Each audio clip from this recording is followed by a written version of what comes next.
back to the classrooms, been taken by the security men in that regard. In September, separatists abducted students from the Presbyterian School of Science and Technology in Bafut near Bamenda and later freed them after their families paid ransom. Most schools in respective Northwest and Southwest have been closed since 2016 because of separatist attacks. In August, separatists said they would allow schools to reopen, but without a security guarantee and date of their choosing. Conflicts began in the English-speaking regions of Cameroon in 2016 when teachers and lawyers complained of discrimination from the French majority in education and the justice system. The government, with a crackdown, and separatists responded with violence. Mark Edwin Kinzeka for VOA News, Northwestern Cameroon. A spokesman for the self-proclaimed Ambazonia separatist movement says their forces have rescued about 80 students abducted from a Presbyterian secondary school in Cameroon's English-speaking region. Chris Anu, Secretary of State for Communication of the self-proclaimed independent Ambazonia, says the students could be turned over to their parents as early as Tuesday. Cameroon Information Minister Chiroma Bakari told VOA late Monday night that he had no knowledge about the release of the students. He denies the separatists kidnapped the children. He says the children were at what he called French Cameroon army to blame it on the separatists. The latest we have now is our Russian forces stormed the vicinity where the children were being kept, and they were able to right now. They are still in our custody. Find out, interview them to know what happened. So you say our restoration forces. Who kidnapped or who abducted the children? Your forces? No, our forces did not abduct the children. What we have found out is that French Cameroon soldiers, as our restoration forces, they actually put on some fake mustache to look like one of our boys, and they abducted the children. To understand, they picked up altogether 90 people, students, including some of their teachers. Of course, you don't need to be told that our boys do not have the capacity or capability to abduct 90 people. We have actually gotten intelligence that the soldier who was captured in that video is from the center region, and it's a soldier in the French Cameroon army. How did you know the person in that video interrogating the children is a member of the, what you call, French army? He has been identified. A name is actually identified as we speak. If you listen to his accent, speaks like somebody who is a predominantly French speaker, because we use pidgin language. Most of our restoration boys pidgin, but if you listen to his pronunciation, he cannot even pronounce the word Ambazonia.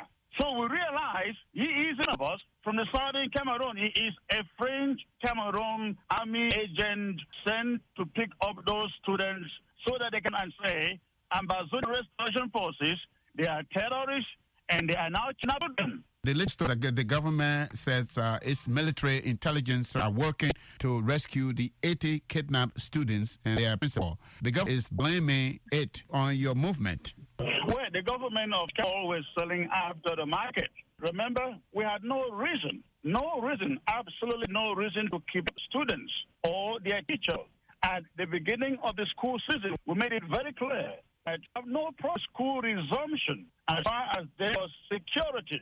Why would we then go around and pick them up? If you say forces have released these children, when do you think the people or the people of Ambazonia or the parents of those children can see their children? The world will be watching you to put them on display. Absolutely. If they have not been to their respective homes, I believe that will be done early tomorrow. The only reason we kept them for a while, the chamber is there to interview them, to know their story, know how this incident took place. Thank you very much again. We look to maybe as the day break on Tuesday to seeing these children if they have released. Absolutely. You would see them tomorrow. Chris Anu, Secretary of State for Communication of the Ambazonia Separatist Movement of Cameroon.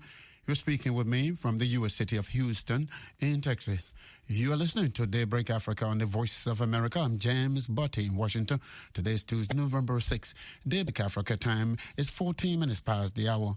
A South Sudan rebel spokesman released from prison last week by President Salva Kiir said he was never tortured.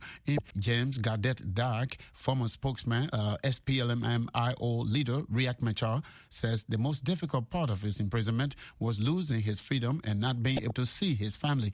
Now, Gadet Dak tells John Tanzal viewers South Sudan in Focus program that he's happy to get his freedom back. I think, how happy a person would be he has gained his freedom after 2 years. And this is what I feel now, that I'm free again, that I can walk around, that I can also talk to my friends. About your family, you have not been together with them for quite a long time. We have been talking on the phone. And this is one of the things I said, my priority to my family and my friends. I know it's easy to look back, but most people who are our listeners would want to hear about how you were arrested and brought to Juba. What happened to you during your detention? Well, I was arrested on the 2nd of November in my house, Nairobi. Not told that I was being at the time, but I was taken that to meet somebody, and then ended up in Juba. And once I arrived in Juba, I was charged because of the nature of my job position. That's how I came to be in detention and then taken to court. Talk to us a little bit about the Blue House. We understand you were a guest there for some time.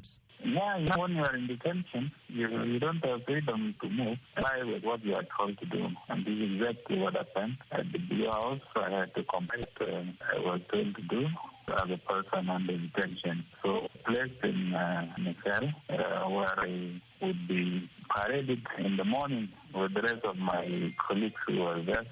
But actually, I was not tortured physically. But as I said, there was no freedom to move. It took time for me to visit my friends and relatives. But gradually, I was allowed to see relatives. While you were in prison, some of your party members were busy sending messages there that you have been tortured, you are blind, some even saying that you were almost sick. Now you're telling us here that you have not been tortured. Where were these stories coming from? I was under detention. I did not have access to media. I do not know how these stories came about. I'm telling you, it was not torture. I was just put under detention, and some of my freedoms were removed. Okay, but accessing my relatives and friends, but there was no torture. And so, what is your next plan? The president pardoned you, and you are now a free man. What is next? Are you going back to join us? Well, first I want to see my family where they are now, and after seeing them for a while during this period, then I may decide to come back and be in politics. But as for now, I want to go and see my family. That was James Gadet Dak for South Sudan rebel leader Riek Machar. He was speaking with John Tanzal viewers in Focus program. A new opinion poll shows that next year's Malawi presidential election is too close to call. The ruling Democratic Progressive Party, DPP, led in the survey with 32%, followed by the Malawi Congress Party, MCP, with 1%, while the United Transformation Movement, UT, came in third with 17%, according to the poll, which was conducted by the Institute of Public Opinion Research. The survey also showed the MCP party losing ground to the yet-to-be official UTM party of Vice President Carlos Chilima. Vincent Condwe is a consultant, a member of the Political Science Association of Malawi. The results which are coming from the poll, to a larger extent, are quite indications of what is happening on the ground. Because when you look over the last 6 months, the main opposition party, the Malawi party, it looks like they've been sleeping on duty and have not been able to rise to the expectations that Malawians have of what an alternative government in waiting is supposed to be doing. So it's off guard as the main opposition party. Do you think Malawi Congress Party appears to be gaining momentum as most people have predicted, and Carlos Chilima, with his newly yet to be registered UT, appeared to be having a lot of momentum ahead of next year's election? There have been quite a number of corruption scandals, and the Malawi Congress Party, as the main opposition political party, has not been able to rise to the occasion and demand full accountability from the Democratic Party. Secondly, there was a very important bill which was brought to Parliament, the electoral reforms bill, which many people believed that it would have made elections to be substantially a very good translation of the will of the people. But it seems the Congress Party, as the main opposition, ties with the ruling Democratic Progressive Party, put down the electoral reforms bill. So it seems that these people, and coupled with the inactivity of the political party, have made Malawians to start searching for an alternative. Ask about former President Joyce Banda. She came with for publicity when she returned to Malawi from the U.S. in a self-imposed style. She met with some minor political parties with the aim of forming an alliance ahead of the election. Why is she featuring prominently in this poll as a significant force ahead of next year's vote? Joyce Banda's political career is over. Her disappearance from Malawi soon after 14 elections meant that she was heading had not.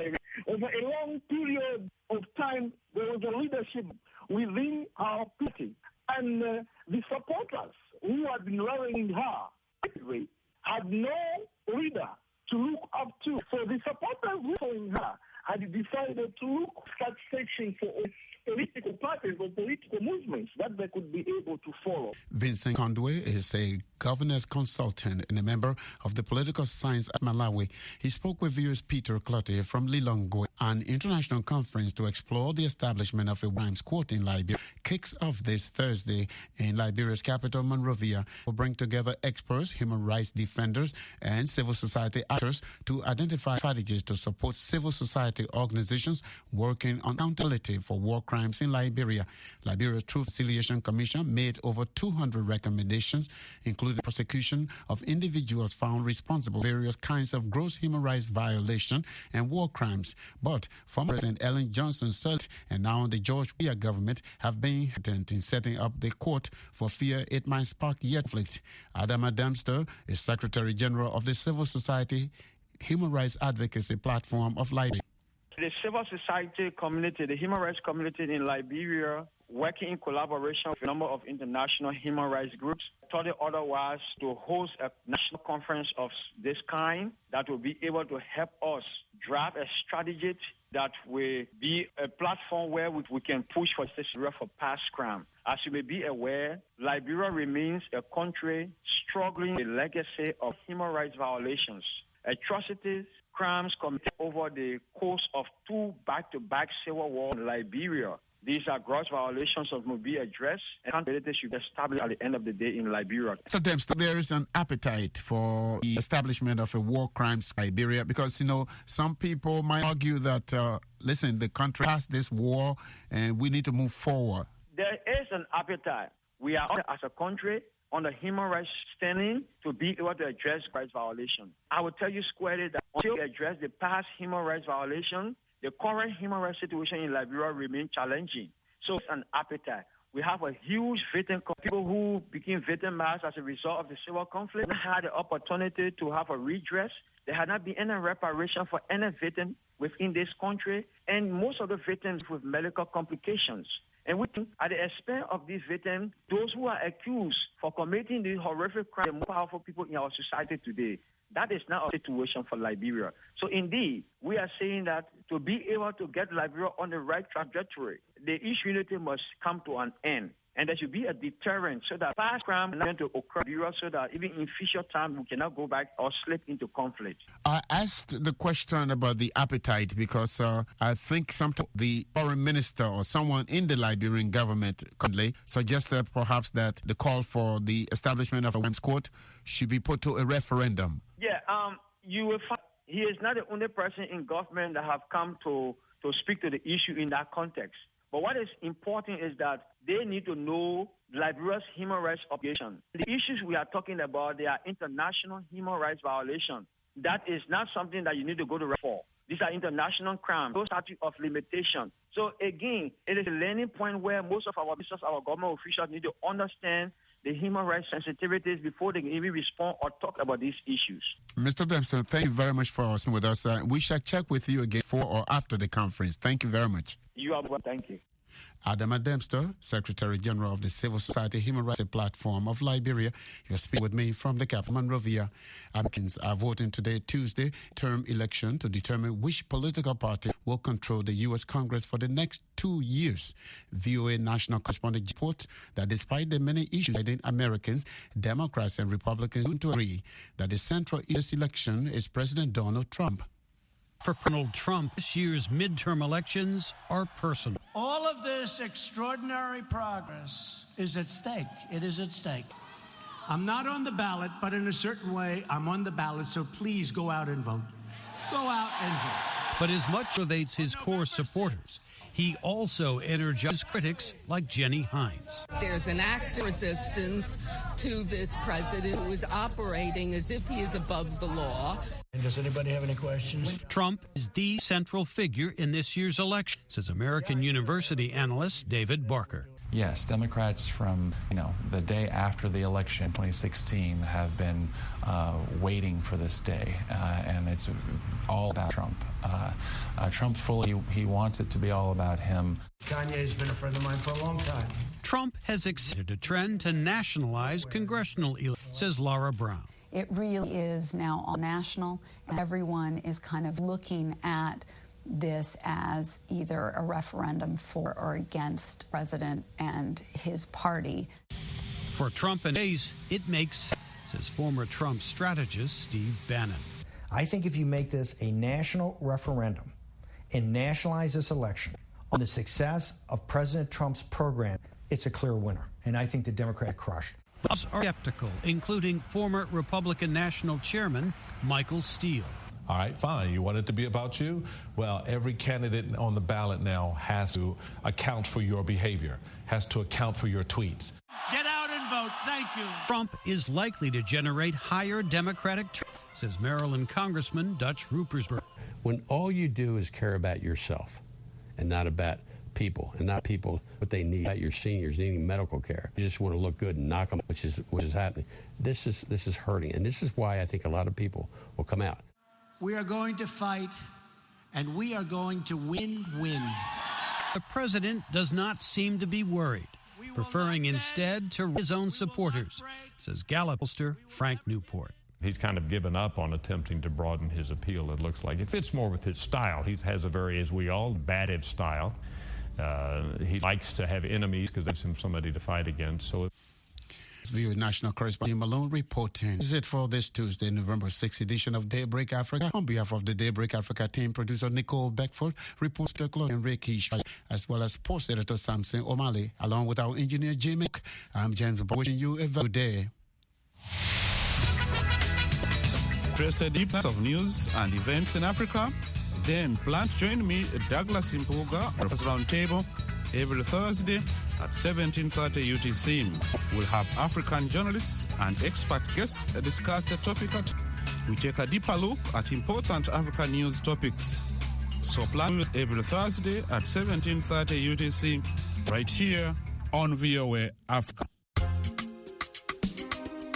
Hello, this is Shaka Sali, host of Straight Talk Africa. On the next Straight Talk Africa, American in the U.S. midterm elections on November 6th. We'll examine what the results mean for domestic and foreign policy, particularly as they relate to Africa and Africans. On the next Straight Talk Africa. Tune in at 18:30 UTC here on VOA Africa.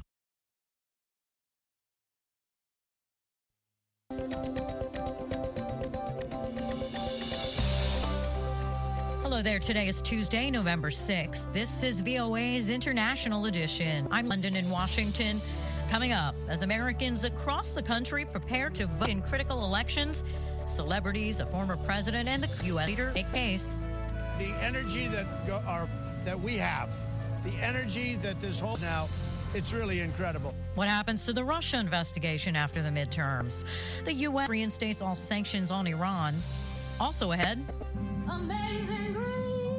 46 after it was shot, and Aretha Franklin concert film is set to be released. Divided U.S. voters head to the polls Tuesday to elect a new Congress and to render a midterm judgment on President Donald Trump. The results of Tuesday's election could shift the balance of power in Washington and alter the next 2 years of Trump's presidency, as we hear from VOA national correspondent Jim Malone. For Donald Trump, this year's midterm elections are personal. All of this extraordinary progress is at stake. It is at stake. I'm not on the ballot, but in a way, I'm on the ballot, so please go out and vote.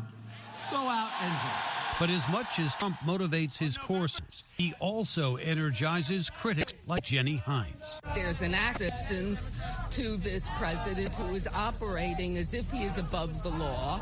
Does anybody have questions? Trump is the central figure in this year's election, says American University analyst David Barker. Yes, Democrats from the day after the election in 2016 have been waiting for this day, and it's all about Trump. Trump fully embraces that. He wants it to be all about him. Kanye's been a friend of my life. Trump has accelerated a trend to nationalize congressional elections, says Laura Brown. It really is now all national, and everyone is kind of looking at this as either a referendum for or against the and his party. His base, it makes sense, says former strategist Steve Bannon.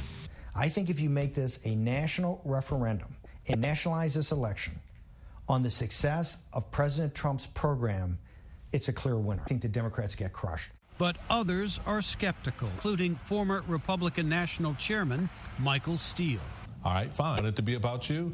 Well, every candidate on the ballot now has to account for your behavior, has to tweets. Get out and vote.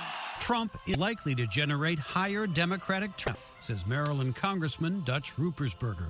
When all you do is care about yourself and not about people, what they need, not about your seniors needing medical care, and you just want to look good and knock them out, which is happening. This is hurting, and this is why I think a lot of people will come out.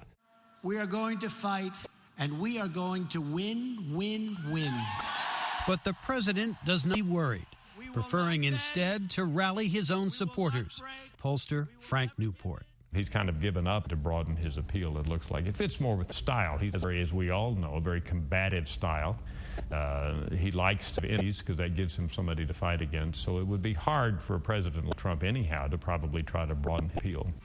Donald Trump's name will not appear on the November election ballots, but the results could determine the future of his presidency. Malone, VOA News, Washington. Well, ahead of the midterms, civil rights and voting advocacy groups have been sounding an alarm over suspected voter suppression in a number of states. It's a claim that is often made ahead of U.S. elections, but appears to be more widespread this time. In most cases, it's a voter of color who are generally considered more likely to vote for Democrats. But there has also been a big push to get out the vote from both political parties.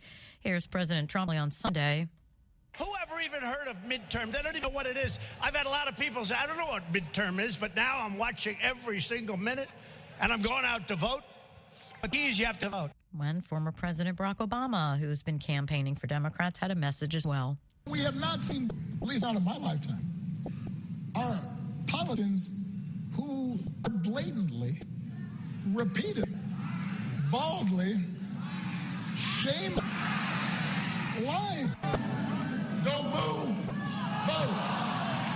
Don't boo, vote, he says. And while it appears that there will be a larger than normal turnout, a larger than normal turnout in a few other Democratic areas, it isn't even an issue. Joining us now is Zoe Robinson, professor of political history at National University. You have a unique perspective because you're a dual American and citizen, but I understand in Australia, voting isn't a right, it's a duty. So it isn't even an issue. Voting isn't something people have to be convinced to do, right? Compulsory voting was adopted for voting at federal election in 1912. It was 11 years after our independence from Great Britain.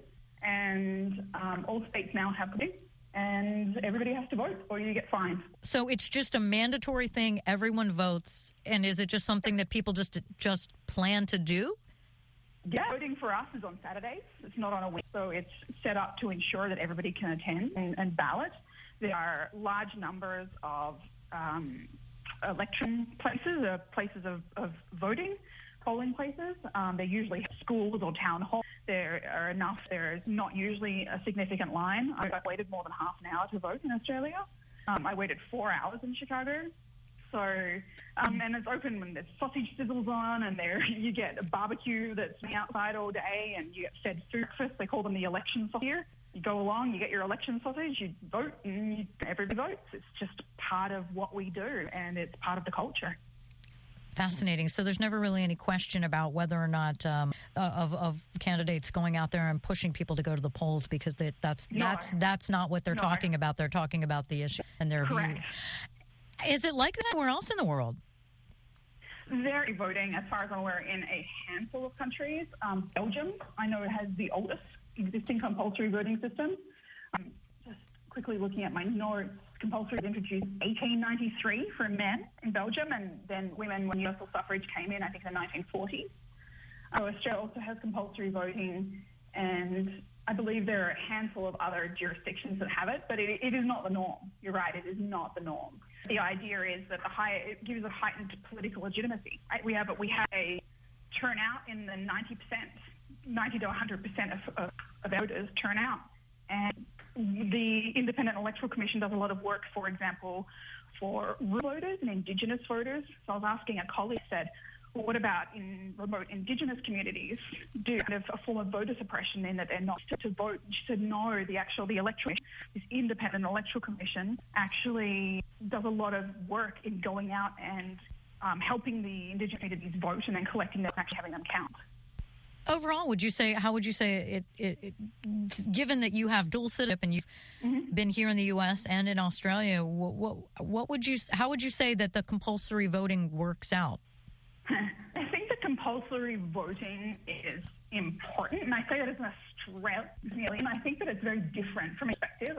Even my colleagues, my constitutional law colleagues, think that it's insane to have compulsory voting because they think it's a right. Voting is a right rather than a duty. And I think it's different in Australia. We see it as a civic duty, and it compares taxation and education and jury duty. We don't see it as a liberty or a liberty right. We see it as something that we do, participant and part of a political community. I think there is something to be said for that, taking responsibility for your institutions and your institutional actors, your political actors. I think it's really important to do that. Otherwise, you may avoid ending up in situations like we have in the US today. With that said, Australia had a controversy. We've elected some people, some ministers who have been fairly controversial in right-wing ways that the US has. But because of this compulsory voting system, when the next election comes around 3 years later or sooner, then the whole community takes responsibility and then deals with that as the community sees fit.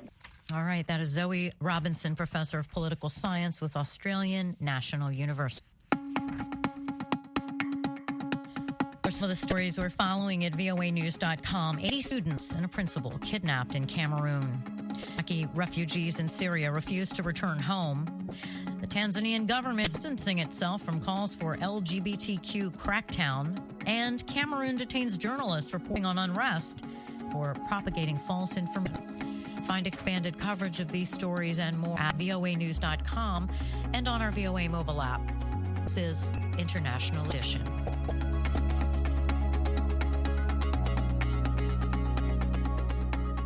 After elections, Americans will be watching to see what happens next with Special Counsel's Russia investigation and what President might do about the Justice Department officials who are overseeing it.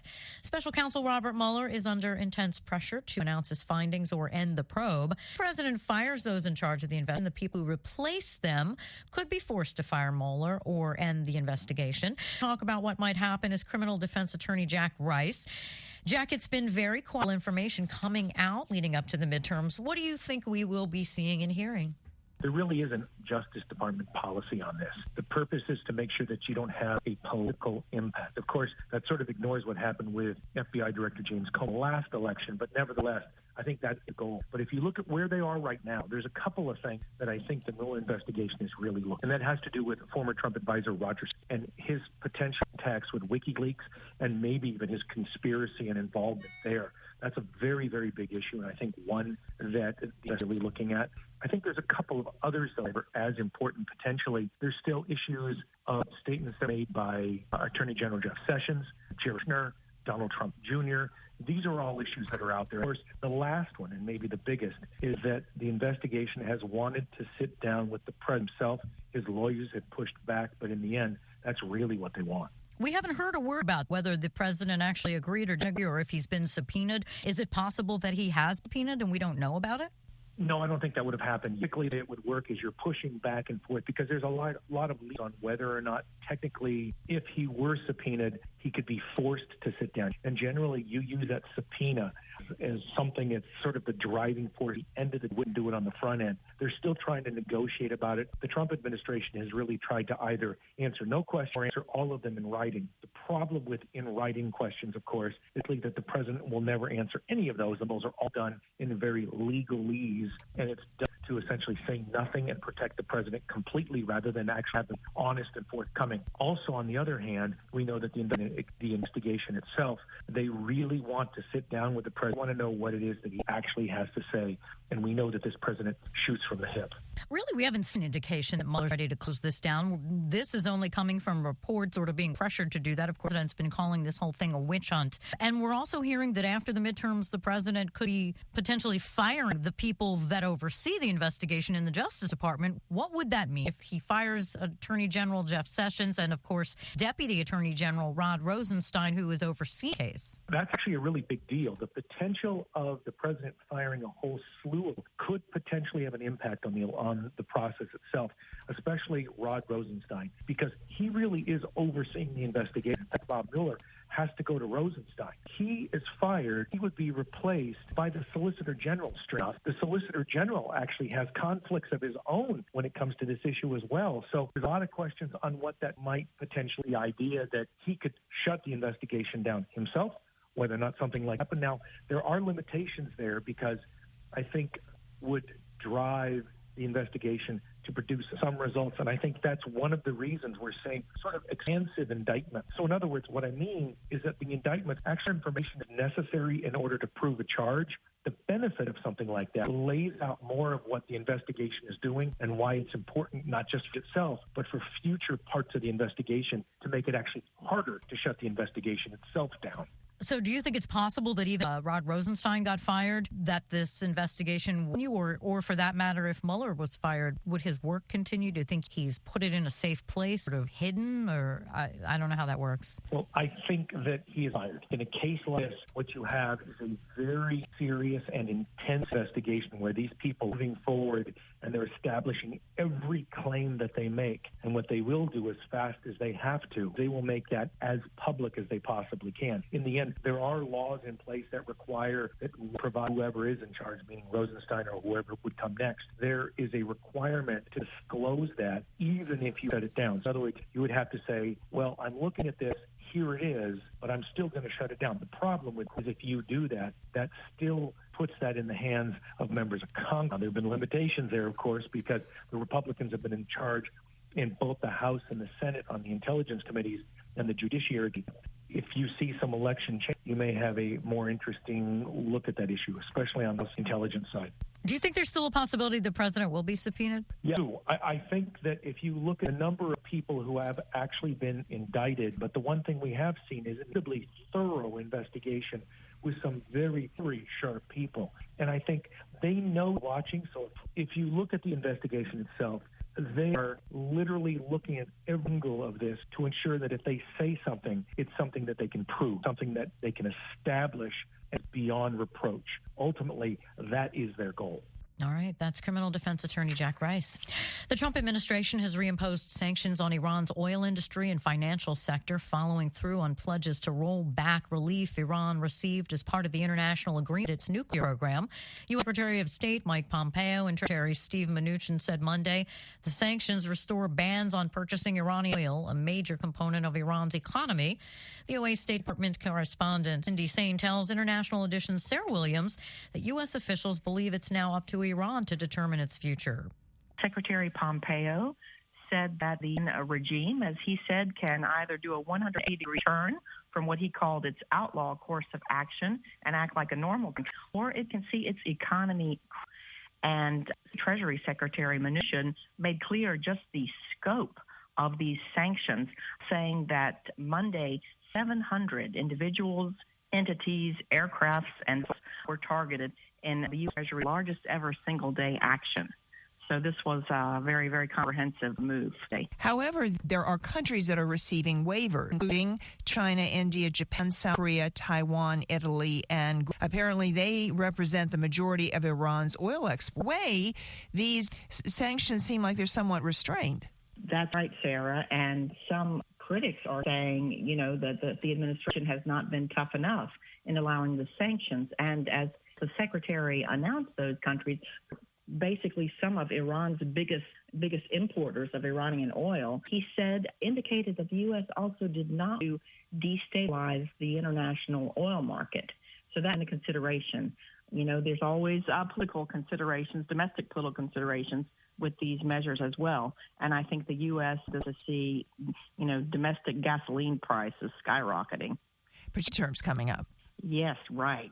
What has the Iran reaction to this? Thus far, Iranian leaders have been defiant, saying that they will continue to sell oil and that they will be proud to defy these sanctions, and saying that it is the U.S., which is, in fact, isolated in the international community.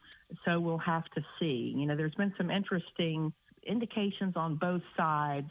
Well, we would like to talk. Pompeo said that the president would be willing to talk, but Iran would need to ask. And so we'll see whether these sanctions will perhaps to some kind of new talks and some kind of new deal with Iran in the future. Iran has denied that nuclear program is designed at producing nuclear weapons, saying it isn't complying with the 2015 agreement. So I guess there's a lot of dispute as to whether Iran is or not. Well, that's right. And a lot of experts here in the U.S.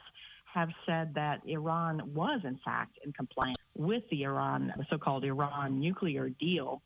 President Trump pulling out of the deal in May. This administration, the Trump administration, has always stressed that if a bad actor, they serve other ways. And they were asked, why are you sanctioning Iran and not Saudi Arabia? We've seen recently the brutal murder of a journalist in a Saudi consulate in Turkey. Secretary Pompeo said that there's a remarkable difference between the two and that Saudi Arabia has helped the U.S. in counterterrorism efforts. He said that Iran is the single most destabilizing thing in the Middle East today. VOA State Department correspondent Cindy, you're listening to International Edition on VOA. James Butty, managing editor and host of VOA's Daybreak Africa show. Join us Monday at 3, 04, 05, and 0600 hours UTC as we bring you the latest Africa news, features, and sports. You can also be a part of Daybreak Africa through our segment by sending your comments to daybreakafrica@voanews.com. That's Daybreak Africa on VOA Africa.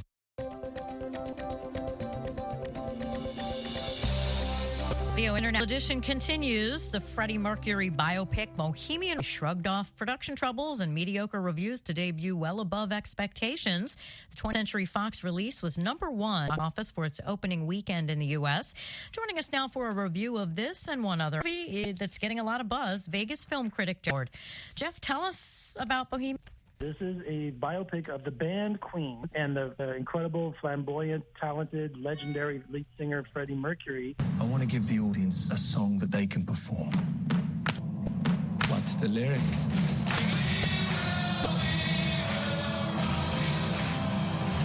So as a Queen fan, this is like one rock band. I was a little boy that I thought of Disney songs and fairy tales, nursery rhymes. This was what the band first introduced to. And so when I heard they were doing this biopic, I was intrigued because Queen is not only just one of the most popular bands of all time, but also the most beloved worldwide, especially in England, right? When they started this biopic, I was so excited because I want to know how they unfold, how they met, how certain songs came to be. We Rock, Another One Bites the Dust, Bohemian Rhapsody, all of them. So I thought, what a complicated task. We're not going to play Freddie Mercury. And they found Rami Malek, from Mr. Robot. When you find an actor that finds the role of a lifetime that's going to define him, this is it. Not only does he look like Freddie Mercury, act like Freddie Mercury, but you think he's just handling Freddie Mercury. And overall, does explore more from Mercury's life in the band. And he is the band. Think about it. Right. But it really dealt with his drug abuse, his flamboyant, his illness when he had AIDS, one of the first early cases of AIDS. Also, the breakup with the band and what fame and fortune does to a person when they're on that rapid ride. Right. And out like how they do certain songs and how the band came up with certain things like "We Will Rock You." We want an anthem that the audience can play with, you know. But overall, it's worth it just for the last 15 minutes. We have a Live Aid concert at Wembley Stadium, considered probably one of the greatest rock performances of all. The last 15 minutes is actually recreated, shot with the actual audio from that, with the band and the actors performing it. So it's really an amazing film. If you're a Queen fan, you're going to really go crazy, even though there are parts that are pretty slow, but it's worth it just to see Freddie Mercury being portrayed by Rami Malek in that last 15 minutes. So I'm excited about the movie, and it's a big winner. What about the music? For the movie, do they use the original music? You know, that's a good question. It sounds like the original music, you know. I don't know what a Freddie Mercury sound alikes, but I could find out if that was real singing or the original soundtrack. Mm-hmm. The original band, you know, the surviving members were consultants. It's their movie. I'm sure they took great care to either using original recordings or making sure that they were satisfied with how it represented. Overall, the music, just you come out humming all these songs at a time. I saw it a couple of weeks ago, and every time someone asked me about a couple songs stuck in my head. Oh, wow. Cool. Well, we've got also another movie that just came out, Beautiful Boy, another addiction type of movie, obviously not a musical one, but this one about a father and son. Tell us more about Beautiful Boy. Right. This is from author Dave, who wrote a memoir about his journey with his son's addiction, his teenage son. And Steve Carell, who's best known for his comedic roles, you know, The Office and Anchorman and those kind of films. But he started out as a dramatic actor. He just achieved, 40-year-old virgin and all of these films put him this. But he started out as a dramatic actor. He plays the father, with his teenage son, played by Timothée Chalamet, who's darling at the end of the world right now. How last year was Call Me by Your Name and nominated for the Academy Award. And he's going through not just one drug, but multiple drugs. When I tried it, I felt better than I ever had. So I just kept on it. And if anyone has gone through somebody in their family or a friend that's gone through addiction, who's lost a loved one or a friend to addiction, this movie really hits home. You know, I can say that for myself. I've known people in rehab 3 or 4 times, people who have died before. Opioid epidemic, heroin epidemic, it's out there. And this movie doesn't pull punches. And when you're watching this and keeping in mind that it's a true story, it's even more heartbreaking. You're going to hear a lot of buzz on this award season, and it's just really a powerful film. Favorite films of the year. And it's something that everyone should see and everyone can relate to. Dialogues too with people. Many people have either with addiction or know someone who has been addicted, and often what comes with that, survival, relapse. Right, and the father's story. And as you watch it, you know, you yourself, if you've been in those shoes, you try to help someone over and over and over again. So you finally, realize, look, you can't help them and they want to help them. Right. So the movie is not pretty. The movie, I said, very honest, and 2 of the best performances I've seen all year. Don't miss it. It's an incredible film. That's Jeffrey K. Howard. You can find his full video reviews at vegasfilmcritic.com. All right.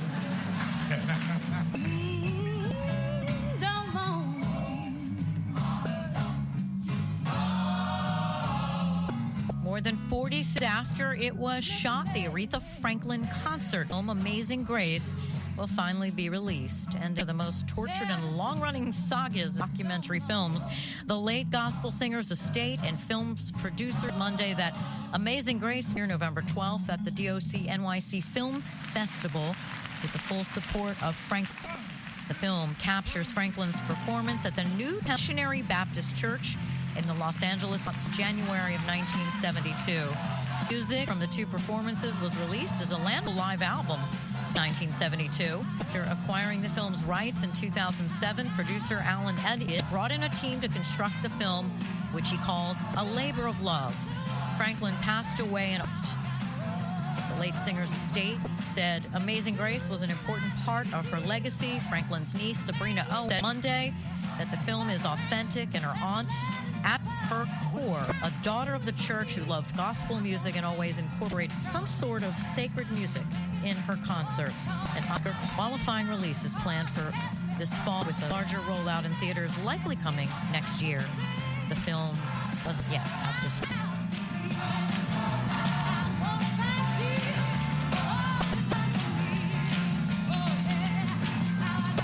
Listening to International Edition. That does it for today's show, but you can find us anytime at voanews.com. Thanks for joining us. And thanks to our director, Tracy Carter, and our engineer, Jim Cook. I'm Lori London in Washington. Have a great day.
This is VOA News. I'm Victor Beatty. U.S. Secretary of State Mike Pompeo joined his Treasury counterpart Steve Mnuchin Monday, announcing the rest of sanctions targeting Iran's oil, banking, and transport sectors. Is to starve the regime of the revenue it uses to fund violent and destabilizing activities throughout the Middle East and indeed around the world. Pulling out the international nuclear agreement with Tehran in May, the Trump administration is targeting Iran's main source of revenue to curb its nuclear missile ambitions and activities in the Middle East region. White House Security Advisor John Bolton on Fox Business News said the action involves old and new sanctions. We're going to have sanctions that are beyond this. We're not simply going to be with the level of sanctions that existed under Obama in 2015. More are coming, and even more important, we are actually going to have very strict, very tight enforcement. Iran's President Hassan Rouhani accused the U.S. of turning ordinary Iranians with an economic war. Speaking to Parliament, Foreign Minister Mohammad Javad Zarif said the U.S.'s demands designed to curb Iran's nuclear program but failed to achieve them. U.S. bullying is backfiring, making it more isolated. In Cameroon, kidnapped nearly 80 children from a school in the west. A local pastor blamed his militants. Lalo Lafrique Deben Cho Adolf is the Northwest Region governor. Despite what's happened here, state government will not surrender. We are going to make sure the students abducted back to the classrooms. The abduction occurred before dawn Monday in the city of Bamenda in the Northwest. The army has begun searching the area. Anglophone separatists are demanding their own country, accusing the French